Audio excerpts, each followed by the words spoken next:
Hello student, कैसे हैं? उम्मीद है कि आप अच्छे से होंगे और आपकी तैयारी अच्छे से चल रही होगी।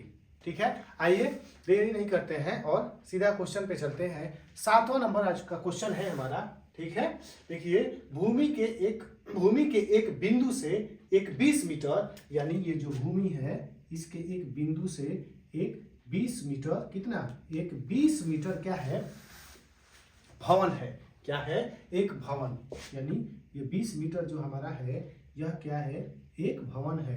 क्या है? 20 मीटर, ये जो क्या है? एक भवन है। क्या है? ये हमारा 20 मीटर एक भवन है। इसके शिखर पर देख रहे हैं, भवन के शिखर पर एक लगी है संचार मीनार। क्या है? एक भवन के शिखर पर एक लगी है संचार मीनार। ठीक है, उसके बाद कह रहा है संचार मीनार के तल और शिखर का उन्नयन कोण, यानी तल और शिखर का उन्नयन कोण, और ये है अब इसका शिखर। ठीक है, इसके शिखर का उन्नयन कोण जो है कितना है? तो जमीन के साथ जो बना रहा है, इसके शिखर एक तो बना रहा है, इसका तल, ये जो तल है इसके साथ जो बना रहा है यह 45 डिग्री का बना रहा है। ठीक है, तल और शिखर का उन्नयन कोण, यानी ये जो एंगल बना रहा है ये 60 डिग्री का बना रहा है। क्या डिग्री का बना रहा है? 60 डिग्री का बना रहा है। और तब पूछ रहा है आखिर में ये जो मीनार है इसकी ऊंचाई कितनी है? इसकी ऊंचाई कितनी है? तो सबसे पहले नामकरण करते हैं। ठीक है, यानी ABCD। ठीक है, ABCD। ठीक है, नामकरण कर दिए। फिर उसके बाद सोल्व करते हैं। हमने आपको बोला था कि जब 9.1 यानी 9 चैप्टर बनाएंगे तो आपको साइन, कॉस, टैन का सभी मानों को याद करके रखना पड़ेगा।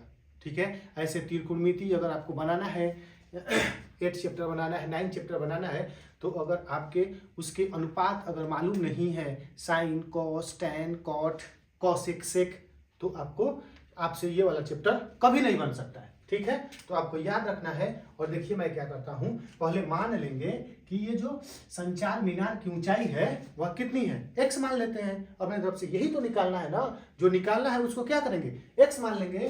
तो माना कि संचार मीनार की ऊंचाई जो है हमने, यानी AD, यानी ऊंचाई AD हमने मान लिया h है। कितना है? h मीटर हो। मन करे तो x मान लीजिए, मन करे तो h मान लीजिए, मन करे तो कुछ भी मान सकते हैं, वेरिएबल होना चाहिए। h मान लिया तो हमने क्या इसको लिख दिया? h। क्या लिख दिया? h लिख दिया। ठीक है, और भवन की ऊंचाई दिया है भवन की ऊंचाई, यानी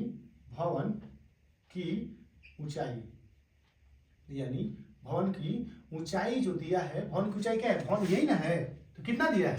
20 दिया है। यानी DC जो है वह कितना दे दिया है? 20 दे दिया है। कितना दे दिया है? 20 दे दिया है। ठीक है, ये निकालना है तो ये दे दिया है। अब देखिए, अब इसके सहित यानी ये और ये कितना हो जाएगा यहां से, यानी AC कितना हो जाएगा? AC जो होगा, AC यानी ये भवन और किसका? संचार मीनार के ऊंचाई को जोड़ देंगे तो क्या हो जाएगा? AC यानी 20 प्लस H, 20 प्लस H, यानी ये भवन का है और ये संचार यानी मीनार सहित ऊंचाई क्या हो गया? मीनार सहित भवन की ऊंचाई, किसकी? भवन की ऊंचाई जो है वह कितनी हो जाएगी? AC। क्या माना है हमने? AC माना है। तो AC जब करेंगे तो 20, कितना? 20 प्लस H, यानी 20 प्लस H मीटर हो गया। ठीक है, अब देखिए हमने कहा था कि जब तक आपको टैन, साइन, कॉस का याद नहीं होगा तब तक नहीं बनेगा। आइए देखते हैं, फिर हम शुरू करते हैं। पहले इसमें देख लेते हैं, समकोण त्रिभुज DBC में, यानी समकोण किसमें? समकोण त्रिभुज DBC में, तो इसमें देखिए टैन का लगाइए। क्या लगाएंगे? टैन कितना लगेगा? 45 है ना, यानी डी बी सी में कितना डिग्री का है? 45 डिग्री का। कितना डिग्री का है? 45 डिग्री का है। तो देखिए अब इसमें tan का लगाएंगे, क्योंकि हमको ये मालूम है और ये निकल जाएगा, फिर हम लोग को ये निकालने में आसानी होगा।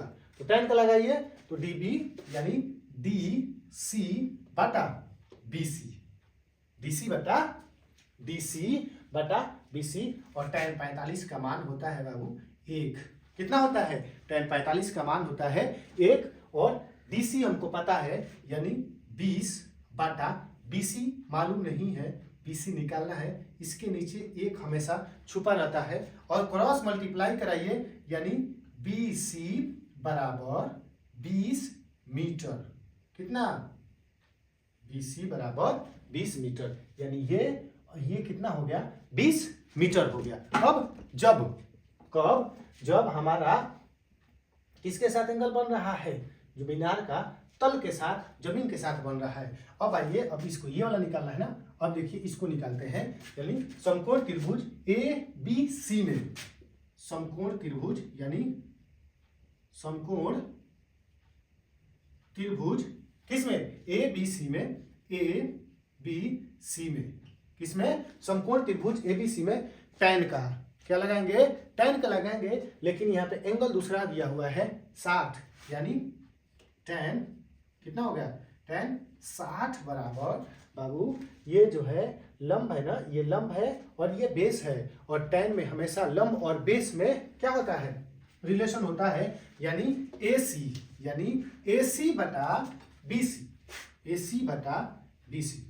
बोलो दिक्कत कोई परेशानी? समझ में आ रही है ना?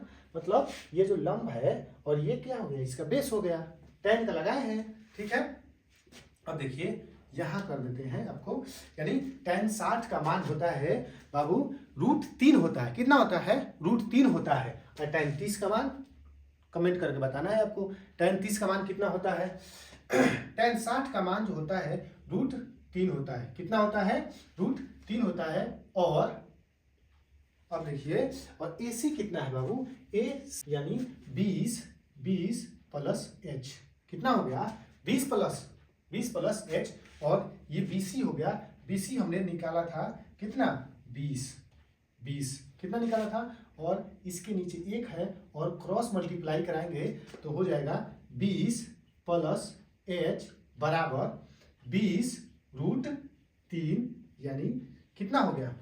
20 √3 हो गया। ठीक है, 20 √3 होने के बाद देखिए 20 इसमें है, ये है, सेम है, यानी ये अचर है, ये अचर है, लेकिन ये चर है। तो चर को यहीं पे रहने दीजिए और अचर को एक साथ लेके जाइए।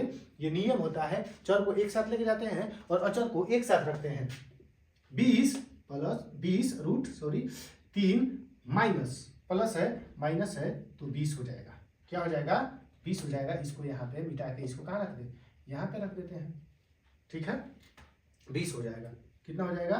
20 हो जाएगा। ठीक है, अब देखिए H बराबर हो गया हमारा 20 इसमें है, 20 ये है, यानी 20 √3 माइनस 1, यानी मीटर। कितना हो गया? मीटर, इतना मीटर हो गया। यानी जो हमारा मीनार की, किसकी? मीनार की जो ऊंचाई हुई, संचार मीनार की ऊंचाई, यानी संचार मीनार, किसकी? संचार मीनार की ऊंचाई जो हमने क्या माना था? H माना था, यानी H जो है वह कितना हो गया? H कितना हो गया? 20 √3 माइनस 1 मीटर, 20 √3 माइनस 1 मीटर। ठीक है, तो आप कमेंट कर सकते हैं। ठीक है, thank you for watching my video.